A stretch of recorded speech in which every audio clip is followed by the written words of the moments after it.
Hello दोस्तों, स्वागत है आप सभी लोगों का rice smart Hindi YouTube channel पर। और मैं आप लोगों का बायोलॉजी एंड केमिस्ट्री मेंटोर के राहुल सर उपस्थित हुआ हूं फिर से एक बड़े ही इंटरेस्टिंग वीडियो के साथ जो आधारित है मानव पाचन तंत्र पर, ह्यूमन डाइजेस्टिव सिस्टम पर। हम उन सभी चीजों को यहां पढ़ेंगे जो आपके आने वाले एग्जाम्स के लिए बहुत ही महत्वपूर्ण है, इंपॉर्टेंट है। तो बहुत ध्यान से इस वीडियो में आप लास्ट तक बने रहे, अच्छे से देखें, समझें। तो ह्यूमन डाइजेस्टिव सिस्टम यानी मानव पाचन तंत्र, हम जरा इसे डिटेल में स्टडी करते हैं। तो कहता है ह्यूमन डाइजेस्टिव सिस्टम के अंदर जो सबसे पहली रचना जो हमारे आंखों के सामने आती है वो कहलाती है ओइसोफेगस। ठीक है, तो ये क्या है? ओइसोफेगस यानी कि ग्रसिका या ग्रास नली। ठीक है, तो ये माउथ के बाद का हिस्सा है। माउथ जिसके अंदर टिथ और टंग होता है, हमने उसके बारे में इसके पहले वाली वीडियो में पढ़ा है। तो ओइसोफेगस यानी ये जब हम खाने को निगलते हैं तो उसको वहां से लेके हमारे स्टमक तक की जो एक नलिका नुमा रचना होती है, इसे हम क्या कहते हैं? ओइसोफेगस कहते हैं। तो ये समझ लीजिए यहां से लेके यहां तक की ये जो रचना है ये हमारी क्या कहलाती है? ओइसोफेगस कहलाती है, जो 25 सेंटीमीटर लंबी होती है और ये अंततः कहां जाकर ओपन होती है? स्टमक के अंदर। तो ओइसोफेगस 25 सेंटीमीटर लंबी होती है और इसके अंदर जो खाना उपस्थित होता है, जो ये खाना यहां पर आता है, इस खाने को हम कहते हैं, जो चबाए हो ना, मुंह में खाना चबाते हैं, चबाने के बाद जब उस खाने को आप निगलते हैं तो जो खाना आप निगल रहे हो, हम इसके लिए टर्म यूज करते हैं बोलस, है ना? क्या टर्म यूज करते हैं? बोलस, जो खाना आप निगल रहे हो। ठीक है, और बोलस जो है ये क्षारीय माध्यम का होता है। किस माध्यम का होता है? क्षारीय यानी कि बेसिक मीडियम का होता है। ओके, अब ये जो बोलस है यानी खाने का वो हिस्सा जो चबाने के बाद आपने निगला है, ये एक अलग ही प्रकार से ओइसोफेगस यानी ग्रास नली या ग्रसिका से होता हुआ हमारे स्टमक तक पहुंचता है। तो एक विशेष प्रकार की गति इसके अंदर देखी जाती है जिसे हम कहते हैं क्रमांकुंचन गति, यानी पेरिस्टालसिस मोशन या पेरिस्टालसिस मूवमेंट, या सिंपली आप इसे कह सकते हैं पेरिस्टालसिस। इसमें क्या होता है? जैसे खाना पाइप में पास हो रहा होता है तो ऊपर से एक दबाव बनता है, खाना आगे बढ़ता है। जब आगे बढ़ता है तो नली जो है आगे से थोड़ी फैल जाती है, फिर ऊपर एक दबाव बनता है, खाना आगे बढ़ता है, फिर ऊपर एक दबाव बनता है, खाना। इस तरह से एक दबाव ऊपर से बनाया जाता है। तो क्या होता है? एक आकुंचन होता है जो खाने को आगे फैला भेजता है, जिससे कि आगे की नली का हिस्सा फैल जाता है। तो ये क्रमिक तरीके से हो रही है, इसी को कहा गया क्रमांकुंचन या पेरिस्टालसिस। ठीक है, तो ये एक दबाव पड़ता है, कॉन्ट्रैक्शन होता है, खाना आगे बढ़ता है, फिर खाने के पीछे दबाव पड़ता है, खाना आगे बढ़ता है। खाने के इसको हम क्या कहते हैं? नाम बोलस। जो हमने खाना खा के निकला है इसे क्या कहते हैं? बोलस। तो इस तरह से पेरिस्टालसिस मूवमेंट यानी क्रमांकुंचन गति से होता हुआ ये बोलस पहुंच जाता है हमारे कहां? स्टमक के अंदर, जहां फिर से इसका पाचन का प्रक्रिया शुरू होगा। इसके बाद अब खाना हमारे स्टमक में पहुंचता है। स्टमक जिसका आकार जे के जैसा होता है, जो इंग्लिश का अल्फाबेट हमारा जे है, उस जे के आकार का हमारा स्टमक होता है, जो एक मांसपेशीय थैली नुमा रचना होती है। इसकी जो मैक्सिमम चौड़ाई होती है, यानी जो सबसे बड़ी और चौड़ी हिस्से इसकी जो होती है वो 6 सेंटीमीटर चौड़ी होती है। और अगर इसकी लंबाई की बात करें तो जो इसकी अधिकतम लंबाई होगी वो 12 सेंटीमीटर होगी। लेकिन हमारे स्टमक में, हमारे अमाशय में एक बहुत ही विशेष गुण देखने को मिलता है। आप जितना दबा दबा के खाओगे ना, ये अपना आकार बढ़ाता चला जाता है। काफी ज्यादा इलास्टिक होता है, खाना जितना डालोगे ये फैलता जाएगा, फैलता जाएगा। यही वजह है कि ज्यादा अगर खाना खा रहे हैं तो हमारा पेट काफी फैल भी सकता है, फूल सकता है, बड़ा हो सकता है, तो हम बाहर से पेटुमल टाइप के दिखेंगे। ठीक है, अब इससे आगे हम देखें तो स्टमक या अमाशय के 4 हिस्से होते हैं। वो हिस्सा जहां पर ओइसोफेगस यानी कि ग्रास नलिका आकर अटैच हुई थी, हम उसे क्या कहते हैं? इसे कहते हैं कार्डिया। ठीक है, जिसे हम, चूंकि इसे स्टमक को हम जठर भी कह सकते हैं। इस पूरे को आप क्या कह सकते हो? जठर कह सकते हो। तो जठर में यहां पर आगमन हो रहा है खाने का, इसलिए कार्डिया को हिंदी में हम जठर आगमन भाग कहते हैं। उसके बाद ये होता है हमारा फंडस, फिर होता है बॉडी जिसके लिए हिंदी में काय टर्म यूज किया जाता है, और पाइलोरस। पाइलोरस वो हिस्सा है जहां से अब खाना जठर से यानी हमारे अमाशय से, स्टमक से बाहर निकल रहा है, निर्गमन हो रहा है, इसलिए इसे जठर निर्गमन या जठर निर्गमी के नाम से भी हिंदी में जाना जाता है। तो 4 हिस्से हो गए, कार्डिया है, फंडस है, बॉडी है, पाइलोरस है, जिसमें सबसे बड़ा हिस्सा बॉडी का है यानी काय का है। खाने का मुख्यतः पाचन इसी बॉडी के अंदर होता है। अब इसमें आप ऐसे समझ लीजिए कि अगर सही तरीके से खाने का पाचन हम चाहते हैं कि हमारे शरीर में हो, तो हमें कहा ही जाता है, बड़े बुजुर्ग भी कहते हैं, खाना जो है भूख से थोड़ा कम ही खाना चाहिए। ज्यादा फुल करके खाओगे तो आप ऐसे समझ लो कि एक मिक्सी के अंदर आप पूरा कोई कंटेंट जो है पूरा भर दो उस मिक्सी के जार में, ठीक है, और फिर इसे घुमाकर मिक्स करने की कोशिश करो तो देखो अच्छे से मिक्स नहीं होगा।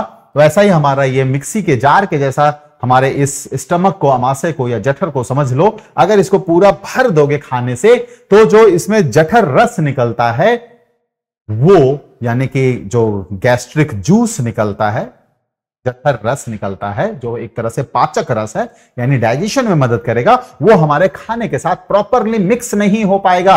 और जब खाने के साथ ये प्रॉपरली मिक्स नहीं होगा तो खाने का पाचन बहुत कम होगा, लेकिन खाने का सड़न बहुत ज्यादा होगा।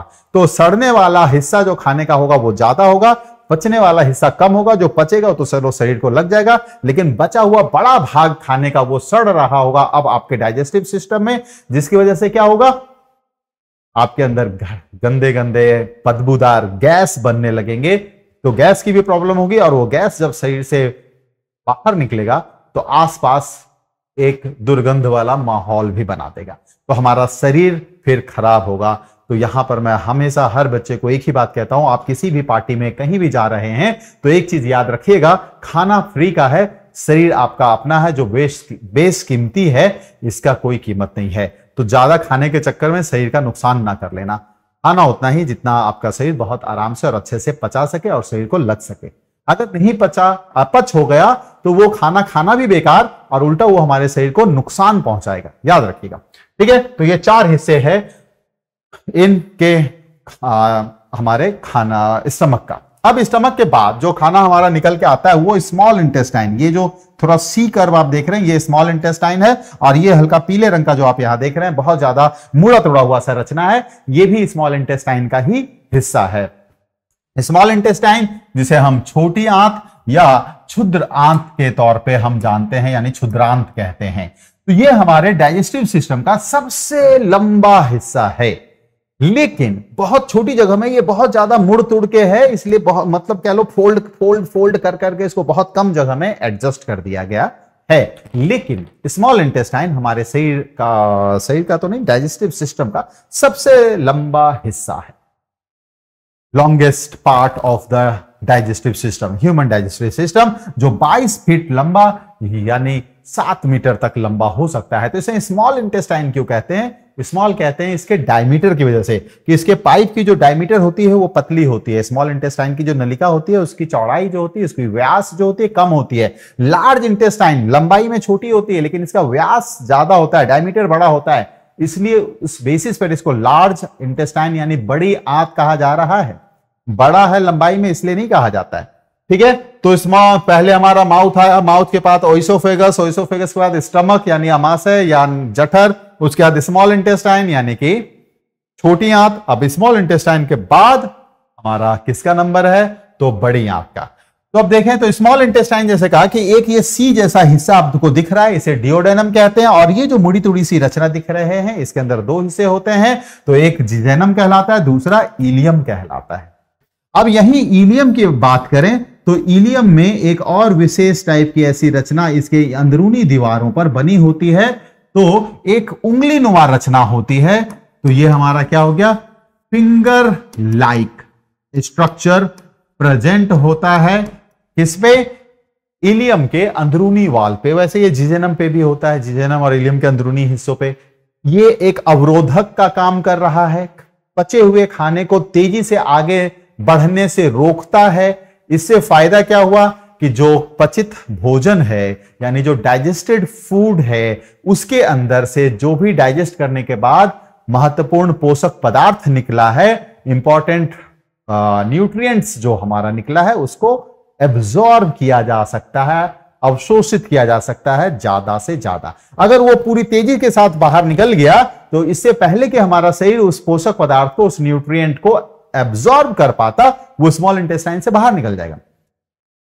इसलिए ये विल्ली जैसी रचना, विलाई या विल्ली जो भी कह लीजिए, ऐसी रचना बनाई गई है जो खाने के तेज गति को स्लो कर देता है ताकि अवशोषण का काम तसल्ली बख्श किया जा सके। ठीक है, चलिए भाई, इसके बाद तो ये विल्ली क्या आ गया, तो इंटेस्टाइनल विल्ली, तो ये उंगली नुमा परिवर्तन, ऐसे उंगली जैसी रचना निकली होती है, फिंगर लाइक प्रोजेक्शन।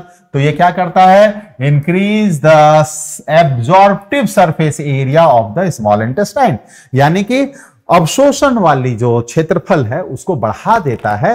दूसरा, जो भोजन के पास होने की गति है उसको भी थोड़ा कम कर देता है। इससे प्रॉपर तरीके से एब्जॉर्प्शन हो पाता है। चलिए नेक्स्ट, अब हम बात कर रहे हैं लार्ज इंटेस्टाइन की, बड़ी आंत की या बृहदांत्र की। तो ये स्मॉल इंटेस्टाइन हमारा आकर ओपन होता है कहां, तो यहां पर आकर लार्ज इंटेस्टाइन में ओपन होता है स्मॉल इंटेस्टाइन। जिस जगह पर ये स्मॉल इंटेस्टाइन लार्ज इंटेस्टाइन से मिलता है, यानी कि छोटी आंत जहां आकर बड़ी आंत से मिलता है, उसी को हम सीकम कहते हैं, जिसे हिंदी में कहा जाता है अंध नाल। ठीक है, तो सीकम कहा जाता है और हिंदी में इसी को क्या कहते हैं, अंध नाल। तो लार्ज इंटेस्टाइन और स्मॉल इंटेस्टाइन जिस जगह पर मिलता है उसे सीकम कहते हैं या उसे अंध नाल कहा जाता है। अब इसके अगर देखे जाए तो निम्नलिखित हिस्से हो गए। एक तो सीकम, वो वाला हिस्सा जहां स्मॉल इंटेस्टाइन मिल रहा है लार्ज इंटेस्टाइन से, फिर ये कोलोन, ऊपर जाता हुआ कोलोन, क्षैतिज अवस्था वाला कोलोन, नीचे आता हुआ कोलोन, थोड़ा सा आड़ा तिरछा वाला कोलोन, तो ये सभी कोलोन हो गए। फिर ये आ गया आपका ये रेक्टम। ठीक है, तो ये हमारा रेक्टम, और यहां पर जो ये ओपनिंग है जिसे हम कहते हैं एनस, यानी हिंदी में अगर देखा जाए तो इसे कहा जाता है मल द्वार, या इसे हम कह देते हैं गुदा द्वार। तो मल द्वार या गुदा द्वार, इसी से अपचित भोजन यानी कि मल बाहर निकल जाता है। रेक्टम जो कि टेम्पररी मल को थोड़ी देर तक रोकता है, इसलिए इसे मलाशय के नाम से जाना जाता है। कोलोन देखे तो अभी कहा, कोलोन का एक हिस्सा जो ऊपर की तरफ जाता है उसे एसेंडिंग कोलोन यानी आरोही बृहदांत कहा जाता है। दूसरा हिस्सा जो क्षैतिज अवस्था में चलता है उसे ट्रांसवर्स कोलोन यानी अनुप्रस्थ बृहदांत कहा जाता है। तीसरा हिस्सा जो नीचे की तरफ आ रहा है उसे डिसेंडिंग कोलोन यानी अवरोही बृहदांत कहा जाता है। और चौथा हिस्सा जो थोड़ा मुड़ा थोड़ा सा हिस्सा होता है उसे सिग्मॉइड कोलोन यानी सिग्माव बृहदांत के नाम से जाना जाता है। यहां पर जो अगर देखा जाए तो अवशोषण होता है, अवशोषण, छोटी आंत में अवशोषण हुआ, एब्जॉर्प्शन हुआ किसका, न्यूट्रिएंट्स का, कार्बोहाइड्रेट, प्रोटीन, फैट्स, विटामिन्स, इन सबों का एब्जॉर्प्शन कहां हो गया, छोटी आंत में।